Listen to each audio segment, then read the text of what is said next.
Asterisk, I never imagined that love could come packaged with silence so thick you could feel it pressing against the walls. When I married Jessica, I knew she came with a son, Jake, 10 years old. Brown hair always falling into his eyes, smart, funny when he wanted to be, but lately distant. I thought I was ready for that. I thought love would make everything easy. It didn't. The first months after we moved into the little 2-story house on Maple Street felt like walking through a minefield made of tiny emotions. Jake didn't explode or throw tantrums. He just withdrew carefully, quietly, like he was testing how much space he could take up before I noticed. And every time he did, I noticed. I'd try to make conversation over dinner. So, how was school today? Asterisk, fine. Asterisk, anything interesting happen? No. He'd stab at his mashed potatoes like they had done something wrong, then ask if he could be excused. Asterisk, Jessica would shoot me a small smile, the kind that tried to say be patient. But patience feels different when you're on the receiving end of indifference. Asterisk, I told myself I could handle it. I told myself that Jake needed time. His dad had moved to Texas the year before. And Jessica said the divorce had been ugly custody hearings, long phone calls that ended in shouting, the works. I didn't want to be another adult making noise in his life. Asterisk. But silence can be its own kind of noise. Asterisk, the first crack came one gray Saturday afternoon. Jessica had gone to visit her sister, leaving me and Jake alone. I saw it as an opportunity, one of those bonding moments all the parenting blogs talk about. The kitchen faucet had been dripping for a week, and I figured, why not fix it together? A simple project, father-son style. Asterisk, I knocked on his bedroom door. Hey Jake, want to help me fix the faucet? Could use an extra pair of hands? Asterisk, he didn't look up from his tablet. No, thanks. Asterisk, come on, I said lightly. It'll take 10 minutes. You can hand me the wrench. Asterisk, he paused the game, turned his head just enough to meet my eyes, and said, You're not my dad. You don't get to tell me what to do. Asterisk, the words hit harder than I expected. They weren't loud or cruel, just matter of fact, like he was reminding me of a rule I'd broken. For a second, I didn't know what to say. Asterisk, I'm not trying to tell you what to do. I managed finally. Just thought it might be something we could do together. Asterisk, he shrugged. You don't have to try so hard. Asterisk, I stood there, feeling the kind of awkward heat that comes when your good intentions crumble in front of you. Okay, I said quietly. Fair enough.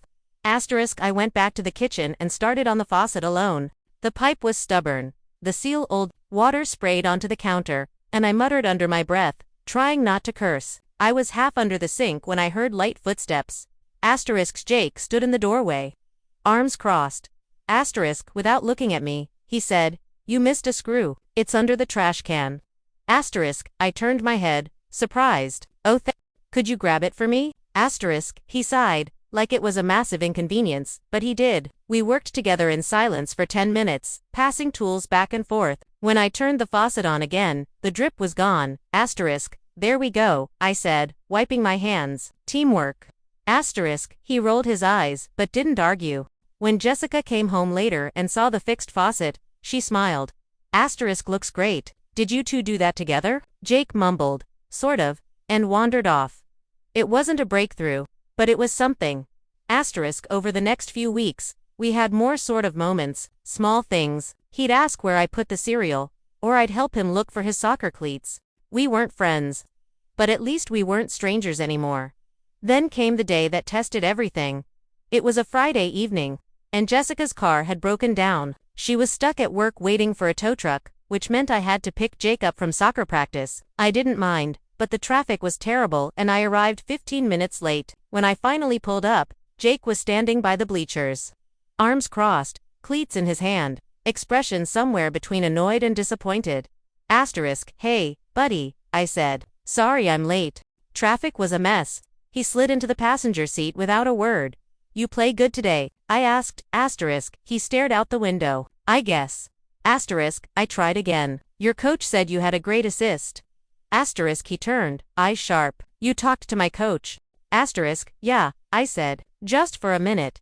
Asterisk, he scoffed. Why? Asterisk, because I wanted to hear how you did. That's what people do when they care. Asterisk, the second I said it, I regretted it. He stiffened. You don't have to pretend you care, he said quietly. You're just here because mom wants you to be. Asterisk, the words punched the air out of me. I gripped the steering wheel tighter, choosing silence over saying something I'd regret. The rest of the ride home was quiet, except for the rain starting to hit the windshield. When we got home. He went straight to his room and slammed the door. Jessica got home an hour later. She took one look at me and said, "What happened?" I told her, carefully, and she sighed. "He's testing you," she said. "He wants to know if you'll give up." I leaned back on the couch, staring at the ceiling. "Feels like I already failed the test." She smiled sadly. "Then keep taking it." That night, I couldn't sleep. I kept replaying the ride home. The look in Jake's eyes when he said I was pretending. He didn't say it to be cruel. He said it because, to him, it was the truth. I decided the next morning would be different. When he came down for breakfast, I was at the stove making pancakes. "Morning," I said. He nodded, eyes still sleepy. I flipped a pancake onto his plate. "These are chocolate chip. Your mom said they're your favorite." He sat down but didn't eat right away. "Why are you doing this?"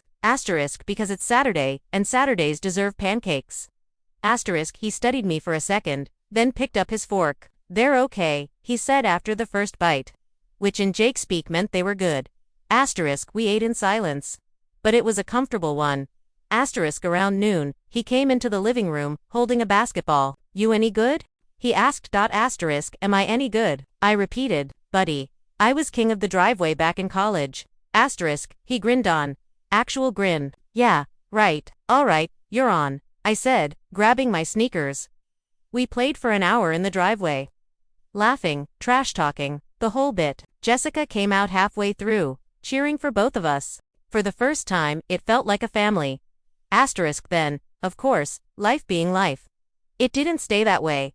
That evening, Jake's dad called. Jessica tried to keep the conversation private, but the walls in our house are thin. I heard her voice rise, sharp and frustrated. Something about missed weekends, about promises. Jake was in the living room with me, pretending to read, but I could see him listening. When Jessica hung up, she came out looking tired. "He wants to take Jake for the long weekend," she said. "Last minute, again." Jake's face lit up. "Really?" She nodded reluctantly. "Yeah, he says he'll drive up tomorrow morning." I smiled, trying to sound encouraging.